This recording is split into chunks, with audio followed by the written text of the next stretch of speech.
Welcome to all my dear students on my channel, my physics class by Saurabh sir.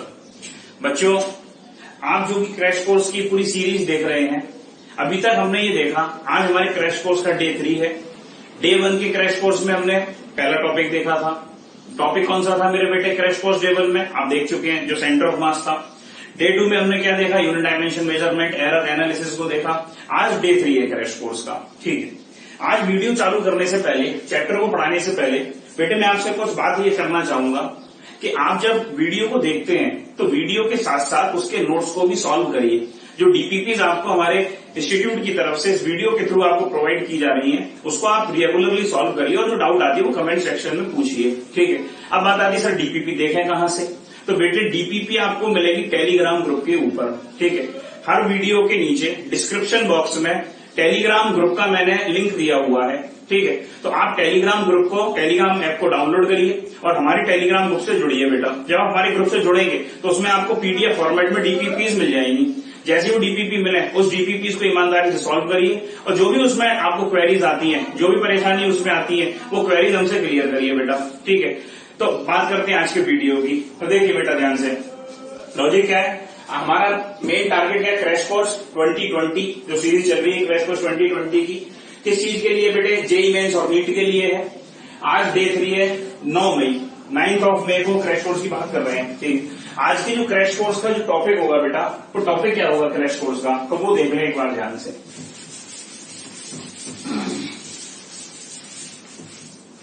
भाई आज के जो crash course का topic है ये है ग्रेविटेशन। कौन सा टॉपिक है बेटा? ग्रेविटेशन।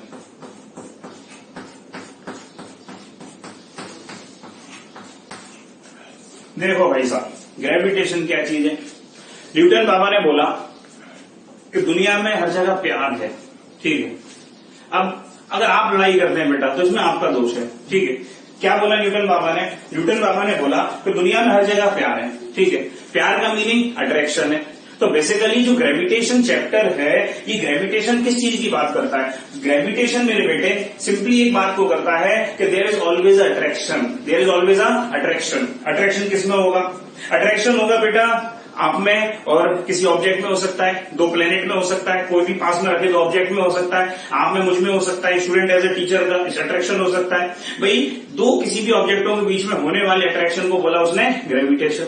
अब एक बात करें बेटे, अट्रैक्शन शब्द का मीनिंग क्या है? अट्रैक्शन का मीनिंग है फोर्स। अट्रैक्शन का क्या मीनिंग है? अट्रैक्शन का मीनिंग है फोर्स। या रिपल्शन का क्या मीनिंग होता है बेसिकली? तो रिपल्शन भी क्या चीज है बेटा? Repulsion is also a force. Attraction क्या चीज है? Attraction is also a force. So what does it mean? Force of attraction और रिपल्शन इज कॉल्ड ग्रेविटेशन। क्या बोला? फोर्स ऑफ अट्रैक्शन और रिपल्शन इज कॉल्ड ग्रेविटेशन। कहने का मतलब ये हुआ कि किसी भी दो ऑब्जेक्टों के बीच में, किन्हीं भी दो ऑब्जेक्टों के बीच में या तो अट्रैक्शन हो या रिपल्शन हो, उसको अट्रैक्शन रिपल्शन देखो इलेक्ट्रोस्टैटिक में देखते रिपल्शन भी होता है, इस चैप्टर में देखेंगे अट्रैक्शन होता है। तो attraction is what? Attraction is a force. So what does it signify that gravitation is what? The force of attraction is called gravitation. अगर मैं शॉर्ट एंड सिंपल लैंग्वेज में बोलूं, so what is gravitation? Gravitation is simply the force of attraction between any two object is called gravitation. भाई जो gravitation है वो force of attraction है। आगे बात बढ़ाएं, ये बात आपको क्लियर है? तो देखो बेटा, ग्रेविटेशन देखिए दो शब्दों से मिलकर बना है, एक ग्रेविट है, एक टेशन है। ग्रेविट का मीनिंग होता है भाई साहब, टेशन का मीनिंग होता है फिनोमेना, प्रोसेस। ग्रेविट का मीनिंग होता है अट्रैक्शन, यानी प्रोसेस ऑफ अट्रैक्शन या force of attraction is called gravitation. इसमें कोई डाउट है क्या? आगे बात करें, अब आगे समझो। तो सबसे पहली बात क्या आती है इसमें, मैं आपको फिर इस बात का रिमाइंडर दे दूं, ये बेटे क्रैश कोर्स है। क्रैश कोर्स बेसिकली जो मेरा मोटिव है वो ड्रॉपर्स के लिए है, जो 12th पास और 12th के बच्चों के लिए, जो अभी रिसेंटली 12th का एग्जाम देके फ्री हुए हैं। तो जो बच्चे अगर 11th के बच्चे इस वीडियो को देख रहे हैं तो आपको मेन मोटिव इसमें आपका ये होना चाहिए कि न्यूमेरिकल आप सॉल्व करिए, जो न्यूमेरिकल में भी आपको कराऊंगा। अच्छे न्यूमेरिकल करेंगे, आईआईटी जेईई मेंस में आए हुए आपके, नीट में आए हुए क्वेश्चन सॉल्व करेंगे, वो आप ईमानदारी से उसको सॉल्व करिए क्वेश्चन को और एक चार्ट फॉर्मेट में तैयार कर लीजिए। तो जब आपका चैप्टर डिटेल में, तो जो आपके 11th के डिटेल के वीडियो हैं आप उन पे जाइएगा, प्लेलिस्ट में जाके आप 11th के डिटेल की वीडियो में जा सकते हैं बेटा। 12th के बच्चे देख रहे हैं, आप अपने 12th की वीडियोज में भी जा सकते हैं, बच्चे 12th में आए। मेन जो टारगेट है इस क्रैश कोर्स का वो ड्रॉपर और आपके 12th अभी रिसेंट दिए हुए बच्चों के लिए है। जो भी जुलाई में जाके IIT मेंस का और नीट का एग्जाम मेरे बेटे देंगे। तो हमने क्या बोला, थोड़ी सी स्पीड में इस तरह से इसमें रखूंगा, कुछ बातें मैं ये मान के चलूंगा कि आपको ये आता हुआ है, ठीक है। यानी आप अगर एक बार इसको देख चुके हैं तो भाई मैं आपको बहुत छोटी छोटी जो बातें होती है, फोर्स ऑफ अट्रैक्शन में ये होगा, एक्शन रिएक्शन पेयर होगा, ये छोटी छोटी सी बातें मान के चलूंगा आपको आती है, ठीक है। एक बार आप वीडियो को देखें तो वीडियो मेन टॉपिक ये है मेरा कि चैप्टर का अगर कोई भी क्वेश्चन आपके जेईई मेंस या नीट में आता है वहां से छूटे है ना, बात समझ में, यानी कोई भी न्यूमेरिकल आपका आता है तो वो पक्का हो जाएगा भाई साहब ये 4 नंबर तो इसके पक्के, ठीक है। एक क्वेश्चन आएगा तो देखते हैं बेटा इसमें क्या है। तो सबसे पहली बात अगर मैं इसमें कर दूं, जो ग्रेविटेशन जो था, क्या बोला, जो ग्रेविटेशन है हमारे इस ग्रेविटेशन टॉपिक में सबसे पहली बात न्यूटन बाबा ने क्या बोला, न्यूटन ने ये बोला, न्यूटन ये कहता है कि मान के चलो एक ऑब्जेक्ट ये है, एक ऑब्जेक्ट ये, ठीक है, ध्यान से समझना इसको, एक ऑब्जेक्ट ये बेटा, एक ऑब्जेक्ट ये, इस ऑब्जेक्ट का मास अगर मेरे पास m1 है, इस ऑब्जेक्ट का मास मेरे पास m2 है, और ये दोनों ऑब्जेक्टों को अगर मैं r डिस्टेंस पे प्लेस कर देता हूं, ये दोनों ऑब्जेक्टों में क्या कर दिया बेटा, मैंने दोनों ऑब्जेक्टों को r डिस्टेंस पे प्लेस कर दिया। तो न्यूटन बाबा क्या बोलते हैं, न्यूटन बाबा ने बोला कि इन दोनों के बीच में क्या होगा, प्यार होगा, इन दोनों के बीच में क्या होगा, प्यार होगा, प्यार का मीनिंग अट्रैक्शन होगा, और जो फोर्स ऑफ अट्रैक्शन होगा उसी को तो बोलेंगे ग्रेविटेशन। F जिसको इसको रिप्रेजेंट किया, force of attraction is called gravitation, और वो क्या होगा, वो क्या होगा भाई साहब, तो वो होगा Fg इक्वल्स टू मैग्नीट्यूड अगर मैं देखूंगा तो G m1 m2 by r square, ये तो उसका मैग्नीट्यूड है, लेकिन फोर्स तो वेक्टर क्वांटिटी होती है भाई साहब। अगर फोर्स वेक्टर क्वांटिटी होती है तो फोर्स ऑफ वेक्टर क्वांटिटी होने के लिए क्या कर देंगे, तो F equals to G m1 m2 by r square, ठीक है। अगर मेरे को स्केलर क्वांटिटी को वेक्टर में कन्वर्ट करना है तो मैं क्या करूंगा, यूनिट वेक्टर से मल्टीप्लाई कर दूंगा, उसमें आर से मल्टीप्लाई कर सकता हूं, ठीक है। दूसरी बात, इसमें एक माइनस साइन लगाते हैं, बेसिकली जी नहीं होता, ये माइनस जी होता है। ये माइनस जी किस लिए होता है बेटे, माइनस साइन क्या शो करता है, minus sign represent attraction, minus sign represent what, minus sign represent attraction, यानी कि दो ऑब्जेक्टों के बीच में क्या है, सिर्फ अट्रैक्शन। इस चैप्टर में रिपल्शन की बात नहीं करेंगे, आगे बढ़े बेटा, इसमें कोई डाउट हो तो पूछो, ये बात क्लियर है। अगली बात देखते हैं, ये force of attraction between two object is called gravitation. अब बात कर लें इसमें कि इस चैप्टर की इलेक्ट्रोस्टैटिक के साथ में बहुत सिमिलैरिटी है। क्या सिमिलैरिटी है, देखो आपने इलेक्ट्रोस्टैटिक चैप्टर में क्या देखा होगा, कूलाम्स लॉ पढ़ा होगा। कूलाम्स लॉ में क्या था, मास में चार्ज थे, मास की जगह चार्ज था बेटा, तो जो इलेक्ट्रोस्टैटिक फोर्स था उसमें वो था K Q1 Q2 by r square. अरे ऐसा था भी क्या नहीं था, तो अपने को कभी मालूम, तो भाई इसमें Fe की वैल्यू यदि नहीं मालूम तो देख लें इसको, Fe equals to Q1 Q2 by r square. अब ये बेसिकली क्या शो करता था, ये कूलाम्स लॉ था। आप एक चीज देखो, ये न्यूटन्स लॉ ऑफ ग्रेविटेशन है, इन दोनों में सिमिलैरिटी क्या है, दोनों इनवर्स स्क्वायर लॉ को फॉलो करते हैं। बस इसमें थोड़ा सा जो रिप्लेसमेंट आएगा, वो रिप्लेसमेंट क्या है, जैसे जो इसमें K था, K को किससे रिप्लेस कर दिया गया ग्रेविटेशन में, माइनस G से रिप्लेस कर दिया है। चार्ज को किससे रिप्लेस कर दिया है, चार्ज को मास से रिप्लेस कर दिया है। और दोनों में सिमिलैरिटी क्या है, सिमिलैरिटी ये है, ये भी इनवर्स स्क्वायर लॉ है, ये भी इनवर्स स्क्वायर लॉ। एक चीज आप ध्यान रखिए, इन जनरल स्टेटमेंट में बोल रहा हूं, जनरली इस बात को बोल रहा हूं कि कोई भी अगर इनवर्स स्क्वायर लॉ है तो वो कंजर्वेटिव नेचर है, या यूं कह दीजिए कि इलेक्ट्रोस्टैटिक फोर्स भी कंजर्वेटिव नेचर का होता है और आपका ग्रेविटेशनल फोर्स भी कंजर्वेटिव नेचर का होता है। तो दोनों के दोनों इनवर्स स्क्वायर लॉ को फॉलो करते हैं। क्या बात क्लियर है, आगे बढ़ो, इसमें कोई डाउट हो तो पूछ बेटा, आगे बढ़ते हैं। तो क्या बोला गया कि ये भी इनवर्स स्क्वायर लॉ है बेटा, ये भी इनवर्स स्क्वायर लॉ है, दोनों कंजर्वेटिव नेचर के हैं। इसमें एक चीज बात की जाए तो ये जो मेरे पास ग्रेविटेशनल फोर्स और जो इलेक्ट्रोस्टैटिक फोर्स में एक जो मेजर डिफरेंस है, मेजर डिफरेंस क्या है, इसको 9th में तुमने सुना भी होगा, इसको यूनिवर्सल ऑफ ग्रेविटेशन भी बोलते हैं।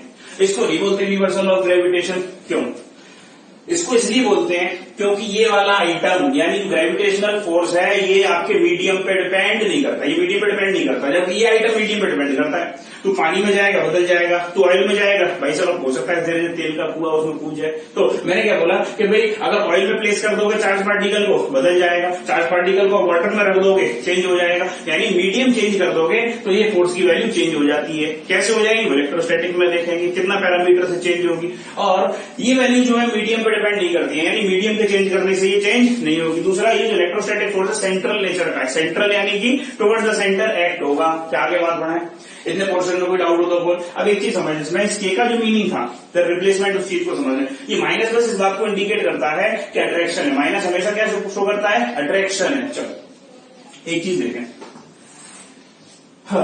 देखो इस के की वैल्यू क्या होती थी, के की वैल्यू होती थी मेरे बेटे 1/4πε0। के की वैल्यू क्या होती थी, 1/4πε0। हमें मालूम माइनस अट्रैक्शन को शो कर रहा है, तो 1/4πε0 को रिप्लेस किससे किया गया है, जी से।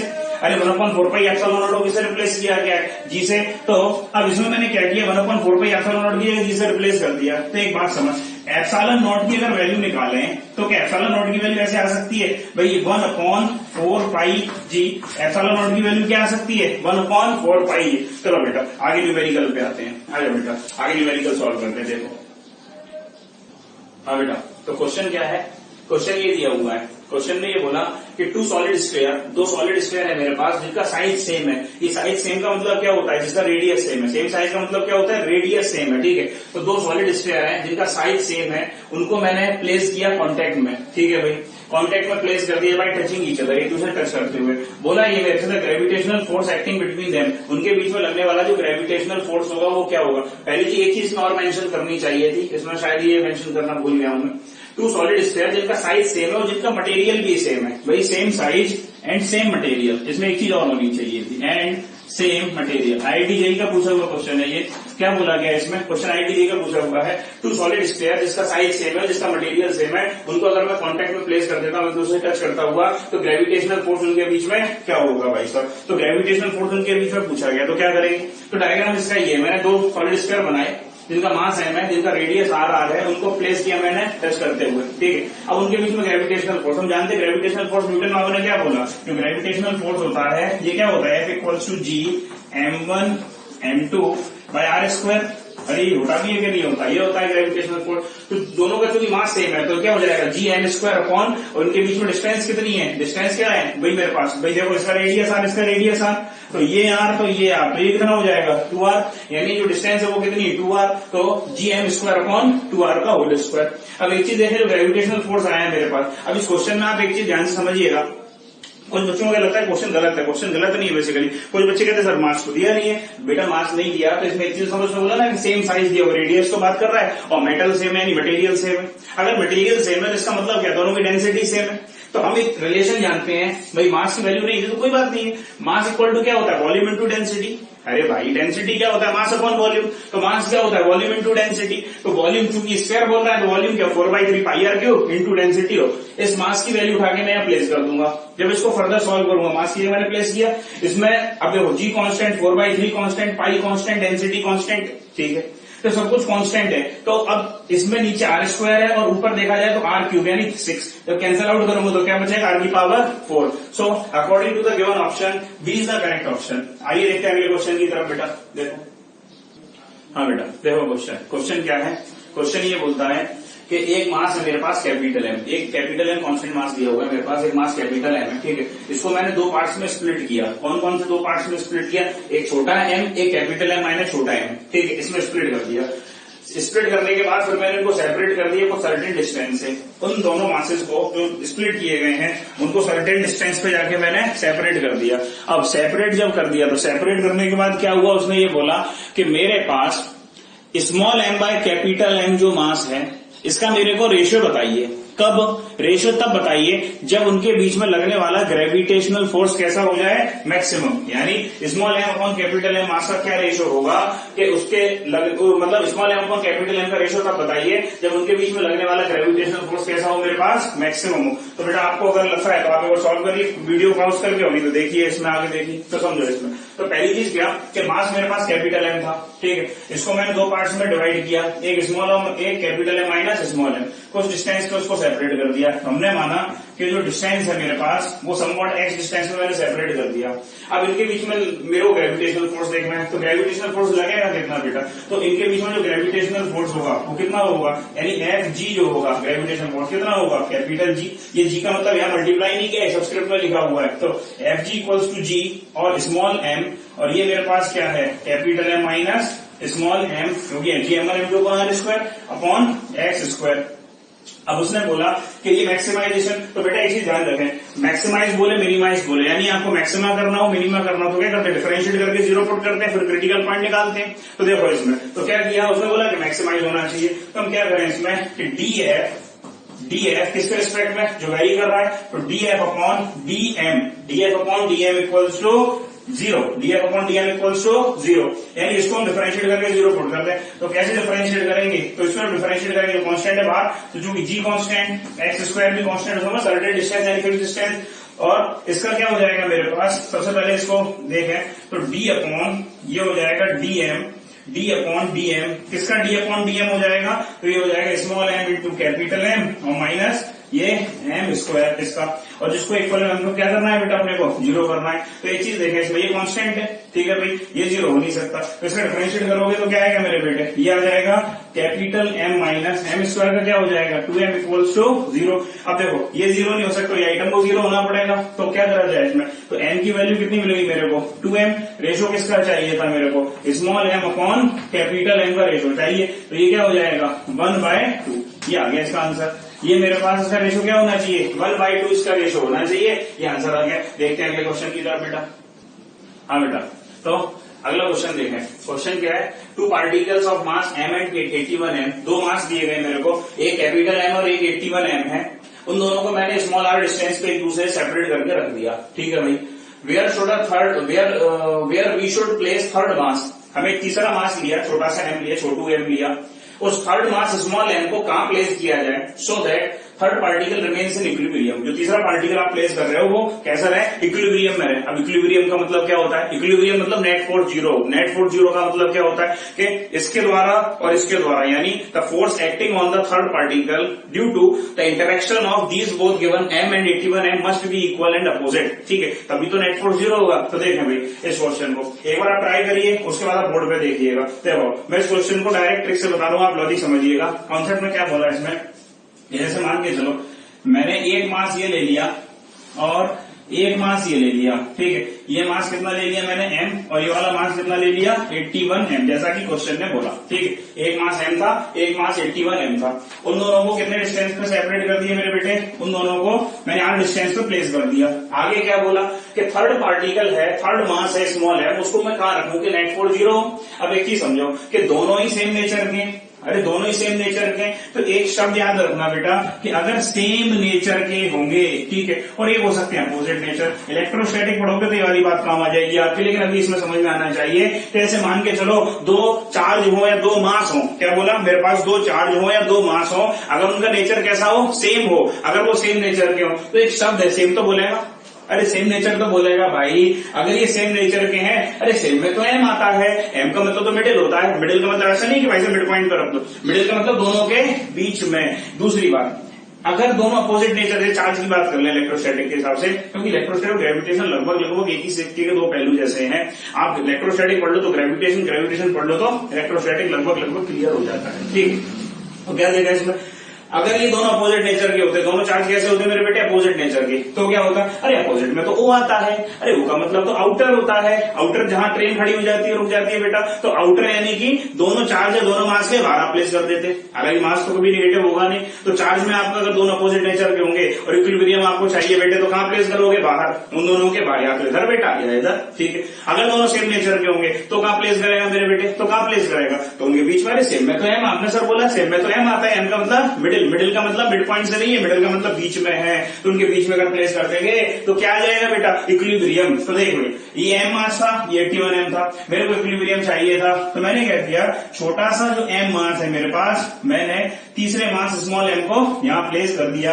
अब मैंने बोला इक्विलिब्रियम आ जाएगा, कैसे देख ले, चेक कर ले। देखो ग्रेविटेशनल फोर्स कैसा है, अट्रैक्टिव फोर्स, इस वाले को ये अट्रैक्ट इधर कर लेगा अपनी तरफ, इस वाले को ये अट्रैक्ट इधर कर लेगा अपनी तरफ। अब एक चीज समझ, दोनों ये अपोजिट डायरेक्शन में लग रहे हैं, यानी जीरो होने की पॉसिबिलिटी है, यानी अगर मेरे को इक्विलिब्रियम चाहिए तो पहली बात तो समझ में आना चाहिए कि उन दो थर्ड मास को उनके बीच में प्लेस कर दूं। अब प्लेस कर दूंगा तो क्या हो जाएगा इक्विलिब्रियम, इक्विलिब्रियम का मतलब क्या होता है नेट फोर्स जीरो, या यूं कह दे कि भाई जैसे इसके द्वारा फोर्स में F1 मान रहा हूं और इसकी वजह से F2 मान रहा हूं, तो F1 F2 कैसे हो जाने चाहिए, आपस में इक्वल हो जाने चाहिए। इतनी बात क्लियर है। अब मेरे से इसमें क्या बोला कि कहां प्लेस करना है, लोकेशन पूछिए, तो आप एक चीज ध्यान रखें हमेशा, ये तो अगली बात इसमें ध्यान रखें, डायरेक्ट वैल्यू कैसे कैलकुलेट की जाती है। तो आप क्या करो, आपको जहां से अच्छा लगे, जैसे मान के चलो मैंने इस पोजीशन से मान लिया R1 और इस वाले से मान लिया मान के चलो R2, मैंने क्या बोला, इधर से इसकी डिस्टेंस मान ली R1, इधर से डिस्टेंस मान ली R2। अब मेरे से बोला जाए कि M से कितनी दूर पे होगा, ये कहां प्लेस किया जाए, 81 m से कितनी दूर पे प्लेस किया जाए, तो आप क्या करिए, सीधा सीधा ये ट्रिक देखिए भाई, ये ट्रिक क्या कहती है ट्रिक वैसे कैसे निकल के आई है, ट्रिक ऐसे नहीं आसमान से टपकी हुई है, कॉन्सेप्ट से आई है कि F1 F2 को जब इक्वेट करोगे तो जो मैं बोल रहा हूँ ये मिल जाएगा आपको, और उसको तरीके से समझा रहा हूँ वो समझ ले। तो जैसे अगर मेरे को R1 कैलकुलेट करना है तो R1 इक्वल्स टू क्या होगा, उनके बीच की गिवन डिस्टेंस को नोट कर, दोनों के बीच में कितनी डिस्टेंस बोल रहा था वो R, तो गिवन डिस्टेंस अपॉन 1 प्लस और अंडर रूट लगा देना, अंडर रूट। अब एक चीज देखना, मेन गेम जो मैं समझा रहा हूँ अब इसी में मेन गेम रूट के अंदर कैसे, तो R1 equals to R upon 1 plus, R1 क्या है इस वाले मास से डिस्टेंस 1 प्लस, अब R1 लिख रहा है ना जगह, तो मास पहले ये वाला लिख देना, बाद में ये लिखना कैसे, तो 81 m अपॉन और ये छोटा m, ठीक है भाई। इसको सॉल्व कर लेंगे तो ये m से m कैंसिल आउट हो गया, ये 9 बचेगा, 9 प्लस 1 यानी ये आंसर आ जाएगा R/10 R1।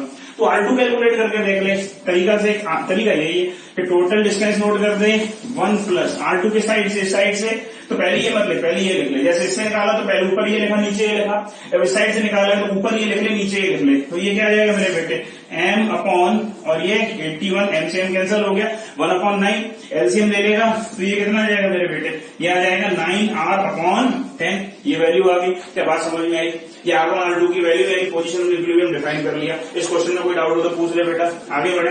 चलो अगले क्वेश्चन की तरफ देखते हैं। हाँ बेटा अगला जो क्वेश्चन है वो देखो, अगला क्वेश्चन क्या है कि दो पार्टिकल्स रिवॉल्व कर रहे हैं सर्कुलर पाथ में, ठीक है, दो पार्टिकल सर्कुलर पाथ में रिवॉल्व कर रहे हैं ग्रेविटेशनल फोर्स की वजह से।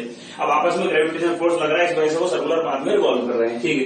Calculate their time period and angular velocity, मेरे को टाइम पीरियड कैलकुलेट करना है और एंगुलर वेलोसिटी बतानी है। मैं जानता हूँ टाइम पीरियड अगर निकालना है तो टाइम पीरियड क्या होता है, t इक्वल्स टू 2π/ओमेगा, अरे t इक्वल्स टू 2π/ओमेगा, मेरे को ओमेगा अगर मिल जाएगा किसी तरह से तो मैं टाइम पीरियड कैलकुलेट कर लूंगा। तो देखो दो पार्टिकल है सर्कुलर पाथ में रिवॉल्व कर रहे हैं मेरे पास, मैक्सिमम सिचुएशन देखे हैं इनमें, भाई ग्रेविटेशनल फोर्स की वैल्यू जो मेरे पास आएगी, तो ये मैंने क्या माना कि दो पार्टिकल एट द इंस्टेंट मेरे पास यहाँ सिचुएटेड है, ठीक है। तो इनके बीच में जो ग्रेविटेशनल फोर्स लगेगा कैसा होगा, अट्रैक्टिव नेचर का, भाई ये इसको अट्रैक्ट इधर कर रहा होगा ग्रेविटेशनल फोर्स। अब उसने बोला सर्कुलर मोशन, तो बहुत अच्छी बात मैं जानता हूँ सर्कुलर मोशन करने के लिए कोई पार्टिकल अगर सर्कुलर मोशन करना चाहता है, सर्कुलर मोशन कर रहा है, तो उसके लिए नेसेसरी कंडीशन क्या है, सेंट्रीपिटल फोर्स होना चाहिए, या यूं कह दीजिए कि चूंकि सेंट्रल फोर्स है ये ग्रेविटेशनल फोर्स कैसा है, सेंट्रल फोर्स है, towards the centre, net force towards the centre act करेगा सर्कुलर मोशन में। भाई अगर सर्कुलर मोशन में लग रहा है तो सेंट्रल फोर्स है, तभी सर्कुलर मोशन हो सकता है। और सर्कुलर मोशन होने के लिए मेन रिक्वायरमेंट कंडीशन क्या है, सेंट्रीपिटल फोर्स, यानी ये ग्रेविटेशनल फोर्स ही क्या प्रोवाइड करेगा, net centripetal force which is required for circular motion, यानी ये जो ग्रेविटेशनल फोर्स होगा सर्कुलर मोशन होने के लिए यही क्या प्रोवाइड करेगा, सेंट्रीपिटल फोर्स यानी एफसी। अब मैं जानता हूं बहुत अच्छी तरह से तो ग्रेविटेशनल फोर्स इनके बीच में लग कितना रहा है, तो Gm² अपॉन Gm1m2/r², डिस्टेंस कितनी है दोनों के बीच में, ये r, तो टोटल डिस्टेंस कितनी है इसमें 2r, तो 2r² यानी 4r², Gm1m2/r² equal to centripetal force क्या होता है, सेंट्रीपिटल फोर्स, एक चीज ध्यान से समझ लेना, सेंट्रीपिटल फोर्स अगर मेरे को वेलोसिटी भी दी है तो नोट कर दे mv²/r।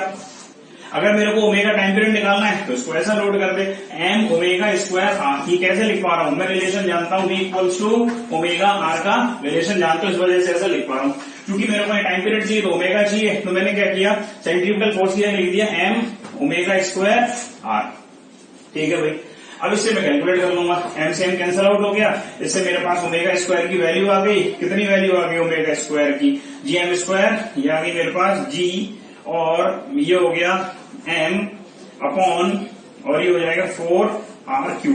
ओमेगा की वैल्यू से निकाल देंगे, अंडर रूट के अंदर समथिंग वैल्यू आ जाएगी, तो ओमेगा आ जाएगा, तो इस इक्वेशन में पुट कर देगा t इक्वल टू 2π/ओमेगा से, तो इससे क्या आ जाएगा, टाइम पीरियड आ जाएगा। यही मेरे को कैलकुलेट करना था, टाइम पीरियड और एंगुलर वेलोसिटी। अगले क्वेश्चन की तरफ मूव करते हैं। देखो बेटा, देखो नया टॉपिक देखते हैं। अभी तो हमने ग्रेविटेशनल फोर्स से रिगार्डिंग सारी चीजें देख ली, अब नए टॉपिक पे आते हैं, नए कॉन्सेप्ट सीखते हैं। अगला acceleration due to gravity and its variation. ये एक्सेलरेशन ड्यू टू ग्रेविटी और इट्स वेरिएशन का मतलब क्या होगा, यानी हमने एक चीज सीखा जो ग्रेविटेशनल फोर्स होता है, बेटे ग्रेविटेशनल फोर्स क्या होता है, Fg इक्वल्स टू Gm1m2/r² होता भी है क्या नहीं होता, F इक्वल्स टू Gm1m2/r² होता है मेरे पास। अब मैं एक चीज बहुत अच्छी तरह से भली भांति जानता हूं, जैसे मान के चलो ये मेरे पास जो ग्रेविटेशनल फोर्स होता है ये इस तरह से होता, फॉर एग्जाम्पल ये मेरे पास है, मान के चलो अर्थ, ठीक है, ये क्या है मेरे पास अर्थ जो है इसका सेंटर वो है, इसका जो रेडियस है इसको मैंने RE मान लिया, या रेडियस को सिंपल R मान लिया, ठीक है, और इसका जो मास है ये स्मॉल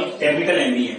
एक ऑब्जेक्ट है जिसका मास स्मॉल m है, जो कि अर्थ के बहुत ज्यादा नजदीक में रखा हुआ है, अर्थ के बहुत नजदीक में रखा हुआ है।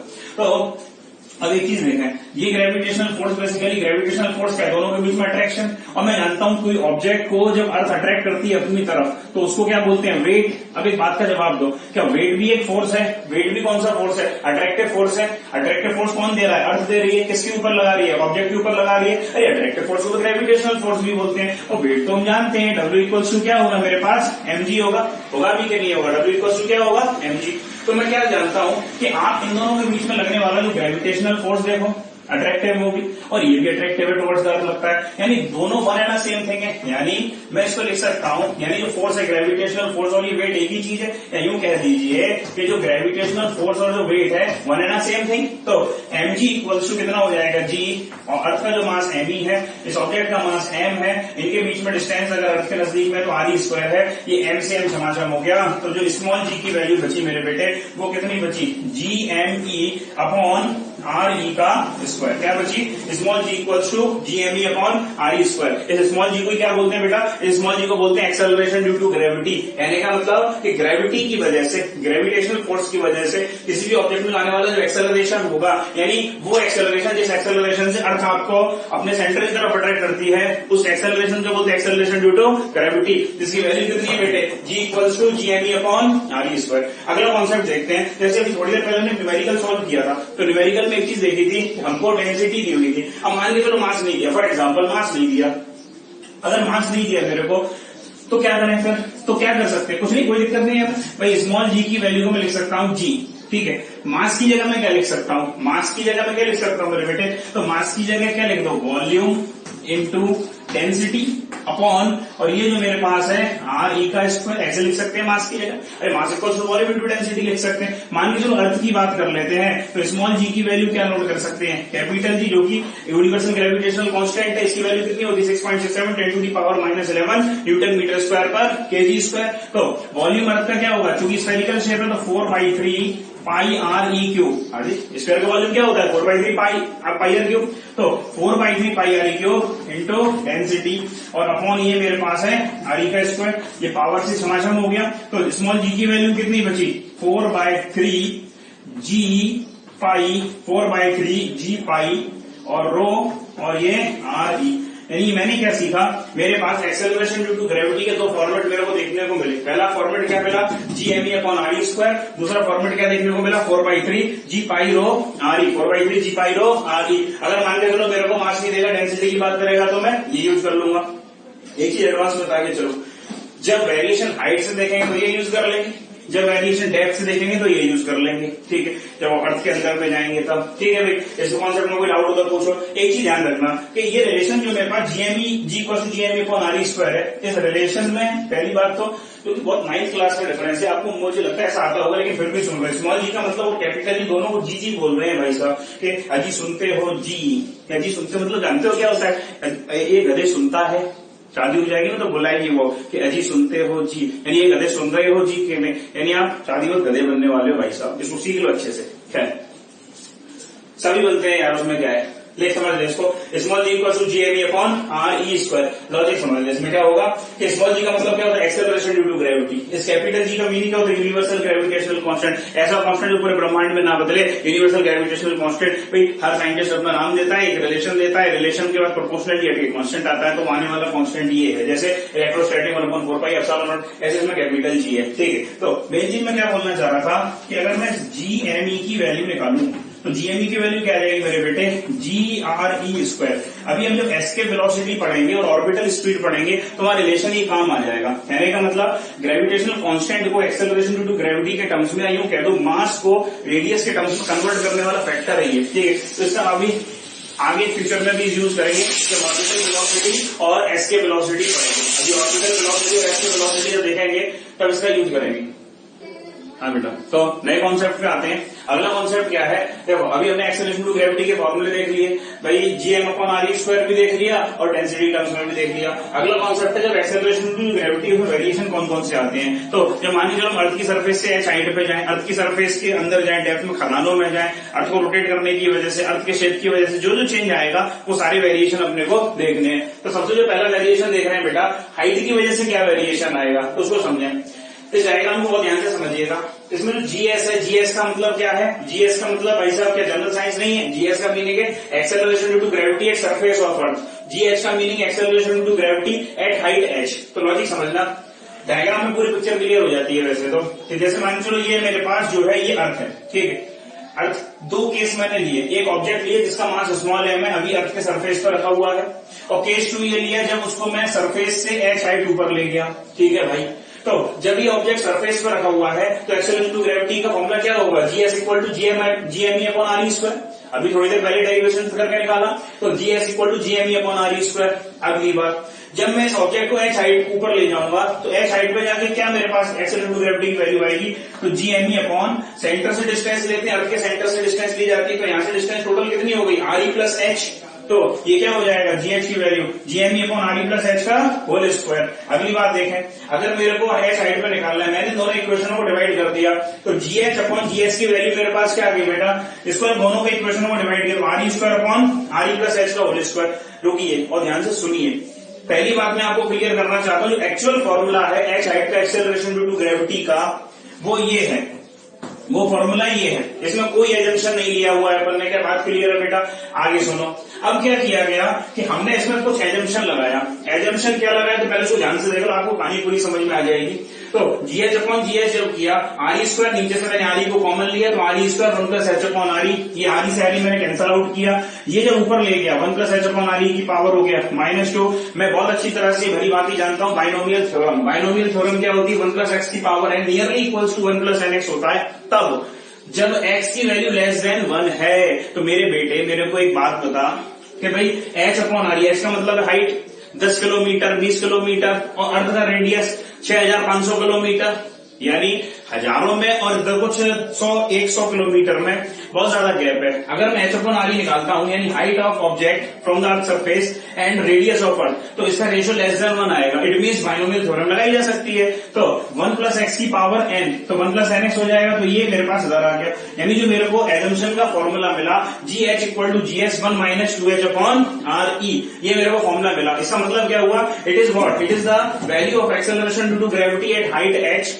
with regard of action to gravity at surface of earth। तो ये फॉर्मूला तब लगेगा जब मेरे को हाइट बहुत ज्यादा कम भी होगी, यानी अर्थ के रेडियस के कंपैरिजन में हाइट बहुत कम है, जैसे 10 kilometre, 20 kilometre, 30 kilometre, 40 kilometre, 100 kilometre, 200 kilometre, 500 kilometre. और जब ये इस वाले फॉर्मूले का यूज तब किया जाएगा जब मेरे पास जो हाइट है वो comparable to the radius of earth है। मेरी बात समझ रहा? Comparable to the radius of earth है, तब इस वाले फॉर्मूले का यूज करेंगे। और एजम्पशन वाला फॉर्मूला ये। आइए अगला कॉन्सेप्ट सीखते हैं बेटा, केस की तरफ चलते हैं। अगला केस क्या है? डेप्थ के साथ में वेरिएशन। अभी हमने क्या सीखा था?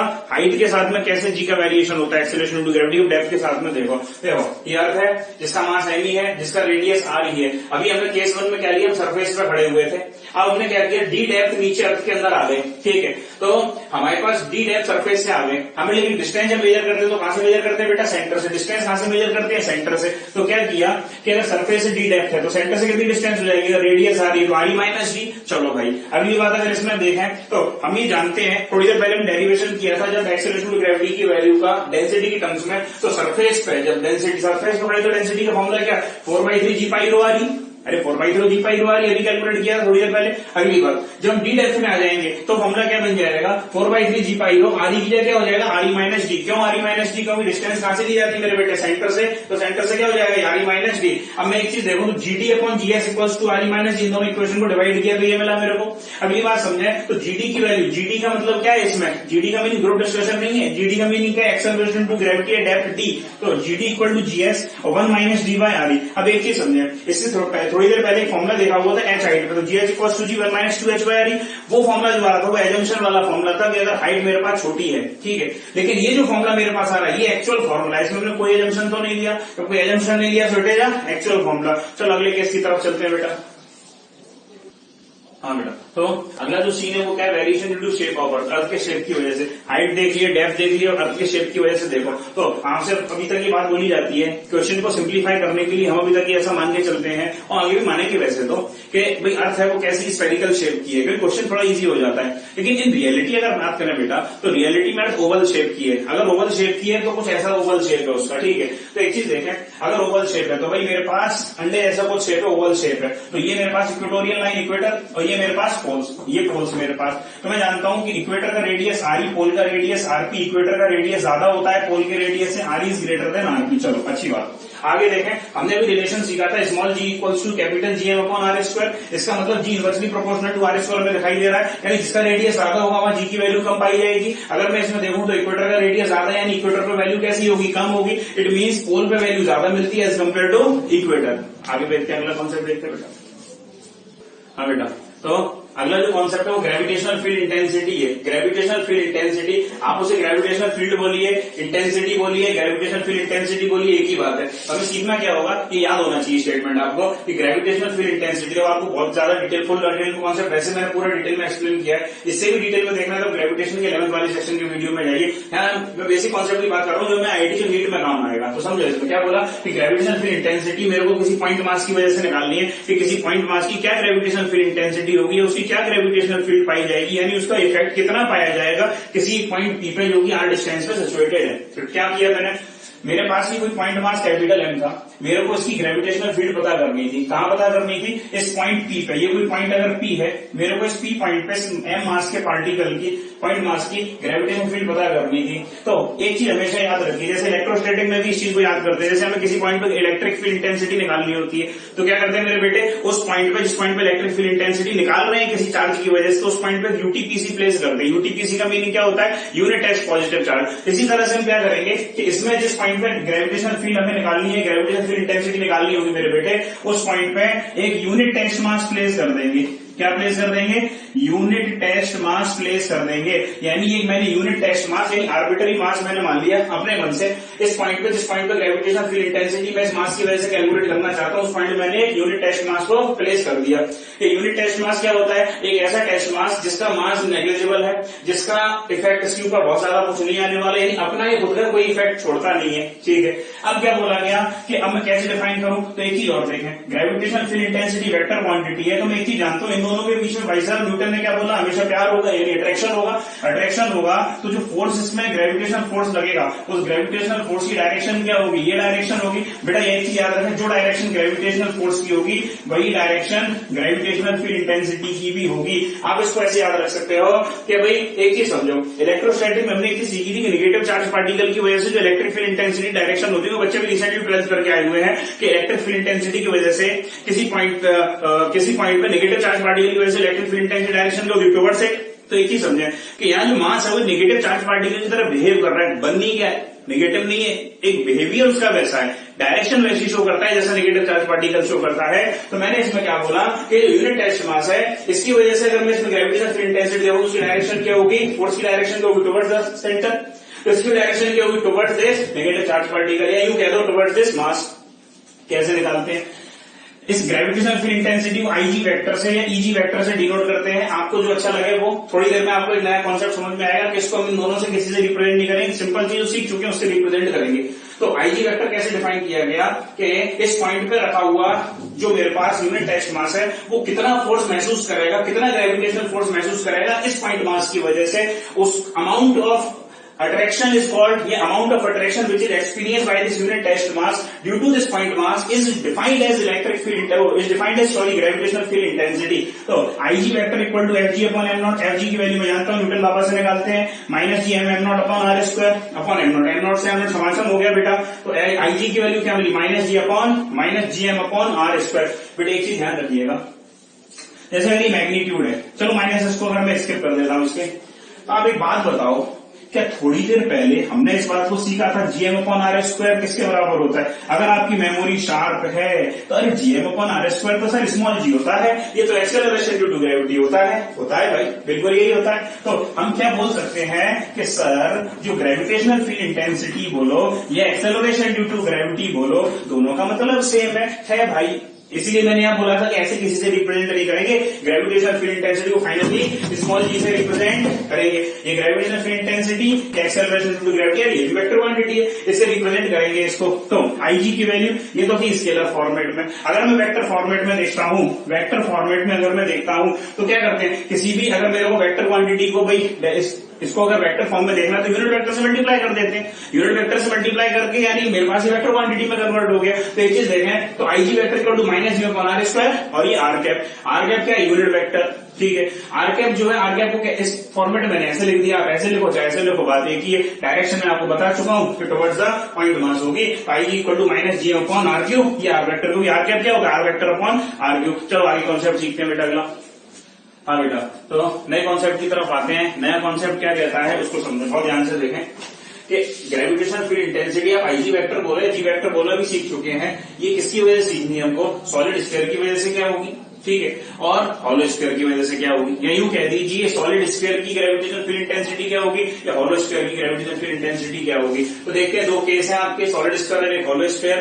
सॉलिड स्फीयर जिसमें ठूस ठूस के भाई साहब अंदर मास भरा हुआ है, और हॉलो जिसमें अंदर खोखला है, जैसे प्लास्टिक की बॉल अंदर से खोखली होती है, भारी भार होता है। एक लोहे की बॉल ले लो, आयरन बॉल ले लो, जिसके अंदर भी भाई साहब पूरी तरह से पैक है वो। तो अब आइए समझते हैं इसको, एग्जामिनेशन में आता है, बहुत सिंपल है। पहली बात, मैंने इसको सिंप्लीफाई करने के लिए मैंने IG से शो नहीं किया, मैंने G से ही शो किया हुआ है, ठीक है। तो सॉलिड स्फीयर में दो केस मेरे को लेने हैं, एक आउटसाइड द स्फीयर जैसे सॉलिड स्फीयर है जिसका मास m है, जिसका रेडियस, सारे केस मैंने लिया है, जो पॉइंट मास है जिस पॉइंट पे हमें कैलकुलेशन करनी है वो आउटसाइड में है, यानी उसकी सेंटर से जो डिस्टेंस है वो स्मॉल r है और इसका रेडियस r है, तो small r greater than capital R। तो उसमें आउटसाइड में जो ग्रेविटेशनल फील्ड इंटेंसिटी आती है वो कितनी आती है, minus G upon R square. Basic है ये, अभी देख भी चुके हैं थोड़ी देर पहले, सिंपल फॉर्मुला ये कि भाई एक्सेलरेशन टू ग्रेविटी की फॉर्मुला ये, तो minus G upon R square. मजे की बात ये, जब आप हॉलो स्फेरिकल शेल को भी देखेंगे, हॉलो स्फीयर को देखेंगे, उसमें भी जो आउटसाइड में जो आती है वो minus G upon R square ही आती है, आउटसाइड यानी आर ग्रेटर देन आर। अगली बात करते हैं केस 2। इनसाइड अगर देखें, मैं इससे केस 2 से पहले एक बात छोटी सी कर लूं,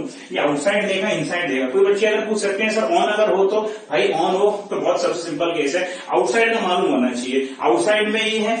ऑन अगर पूछ ले, जैसे केस 2 मान चलो केस 3 ऑन ही होता, तो ऑन में क्या करना, स्मॉल आर को क्या कर देगा, कैपिटल आर के बराबर कर देगा ऑन में, तो वैल्यू यही रहेगी, बस स्मॉल आर की कैपिटल आर हो जाएगा वो। चलो तो केस 3 में अगला केस क्या है, इनसाइड में देखें, तो इनसाइड में अगर देखेंगे तो ये थोड़ा सा चेंज है। हॉलो स्फेरिकल में तो इनसाइड में जीरो होती है क्योंकि अंदर कोई मास नहीं होता, ठीक है। इसमें कितना होता है, मास डिस्ट्रीब्यूशन से कैलकुलेट होकर आई है, टोटल क्वांटिटी पर dependency, total quantity parameter of valuation से बात कैलकुलेट होकर आई है, कितनी होती है, minus G upon capital R cube into small R. Small R क्या है, पोजीशन है आपके, जिस पॉइंट पे आप कैलकुलेट कर रहे हैं उसकी पोजीशन है, ठीक है। तो ये वैल्यू, चलो अगला केस देखते हैं, आगे देखते हैं बेटा। हाँ बेटा, तो अब बात करते हैं, देखो हमने ग्रेविटेशनल फील्ड इंटेंसिटी समझ ली, अगला कॉन्सेप्ट देखते हैं। वीडियो की लेंथ बहुत ज्यादा ना बढ़ी है, मैंने इसलिए पहले से चीजों को नोट कर दिया है, कॉन्सेप्ट को दिखाओ ध्यान से समझें। Gravitational potential energy you, gravitational potential energy को यू से रिप्रेजेंट करते हैं। ये डिफाइन इसलिए कर पा रहे हैं क्योंकि ग्रेविटेशनल फोर्स कंजर्वेटिव है। चूंकि ग्रेविटेशनल फोर्स कंजर्वेटिव फोर्स है तो कंजर्वेटिव फील्ड के अंदर, कंजर्वेटिव फोर्स की वजह से ही पोटेंशियल एनर्जी डिफाइन होती है। यूं कह दीजिए कंजर्वेटिव फील्ड के अंदर ही पोटेंशियल एनर्जी को डिफाइन कर सकते हैं। तो चूंकि ग्रेविटेशनल फील्ड कंजर्वेटिव फील्ड है इसलिए पोटेंशियल एनर्जी को डिफाइन कर पा रहे हैं। इसमें कोई डाउट है क्या बेटा? तो समझो इसमें कि ग्रेविटेशनल पोटेंशियल एनर्जी क्या होगी किसी पॉइंट मास की, किसी पॉइंट पे, और ग्रेविटेशनल पोटेंशियल क्या होगा, पोटेंशियल का मतलब औकात कितनी होगी भाई उसकी, तो ग्रेविटेशनल पोटेंशियल क्या होगा। दोनों ही स्केलर क्वांटिटी है, पोटेंशियल एनर्जी भी स्केलर क्वांटिटी है, पोटेंशियल भी स्केलर क्वांटिटी है। चलो देखते हैं भाई। तो मान के चलो मेरे पास 2 पार्टिकल मास का सिस्टम है, m1 m2 मास है, डिस्टेंस पे रखे हो, तो ग्रेविटेशनल पोटेंशियल एनर्जी क्या होती है, माइनस जी m1 m2 का डेरिवेशन देखना है, वीडियो में जाइए, ठीक है भाई, जो डेरिवेशन वाला है। इसमें काम की चीज देखते हैं, इससे क्वेश्चन आना है। तो मैंने क्या बोला कि ग्रेविटेशनल पोटेंशियल एनर्जी क्या होगा, u equals to minus G m1 m2 by r।